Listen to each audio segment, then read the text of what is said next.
بیٹھا تھا بڑا شکر گزار ہوں گورنر صاحب کا، گور اعجاز صاحب کا. انہوں نے بھی کہا ہے کہ پنجاب سے ہم آپ کو مدد کریں گے. انہوں نے کچھ کہا ہے کہ اس طریقے سے کریں کہ اس کی ٹرانسپیرنسی ظاہر ہو، لوگوں کو نظر آئے کہ مستحقین تک وہ امداد اور وہ گھر پہنچ رہے ہیں. تو آپ کو انشاءاللہ تعالی مدد ملے گی. حکومت سندھ کی پوری کوشش ہوگی یہ مدد کریں.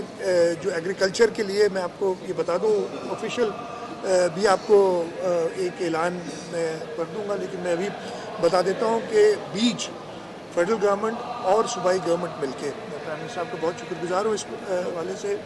ہم گندم کا بیج جو ہم پہلے تو چاہ رہے تھے کہ ہم بیج مہیا کریں، لیکن سوئنگ یعنی اس کی شروع ہو گئی ہے آبادی کرنا، تو ہم ٹائملی نہیں جب تک پروکیور کریں ادھر پہنچے. ہم نے کہا اعلان یہ ہے کہ جو بھی شخص گندم کا فصل بوئے گا اور اس کے بعد ہم وہ مسٹرڈ وہ باقی جو ہے فصل ان کی بھی بات کریں گے، اس وقت گندم کی بات کریں، ان کو ہم ان کے بیج کے پیسے حکومت سرکار فیڈرل گورنمنٹ اور پروونشل گورنمنٹ مل کے دے گی.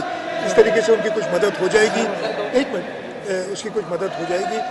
اور آخر آپ نے سوال جو کیا تھا زرداری صاحب، آپ کو پتہ ہے ان کی طبیعت کچھ ناساز ہے، لیکن اس کے باوجود وہ ٹیلی فون پہ، اور یہ سیاسی معاملے تو اپنی جگہ پہ میں جیسے گورنر صاحب نے کہا نا ان کو اتنی اہمیت نہیں دیتا. میرے لیے اس وقت سب سے زیادہ اہم اس صوبے کے لوگوں کی جو تکلیف ہے، جو آزمائش ہے، اس کے وہ کرنے. اور زرداری صاحب بھی تقریباً روزانہ ان سے فون پہ بات کر کے سیلاب زدگان کے بارے میں پوچھتے ہیں، تاکہ یہ جو سیاسی باتیں ہیں نا یہ کسی اور وقت میں آپ سے بڑی ڈیٹیل میں کروں گا، اور جو دل کی بڑھا سے وہ نکالوں گا. پی ٹی وی سے سوال لے لیں. پی ٹی وی سے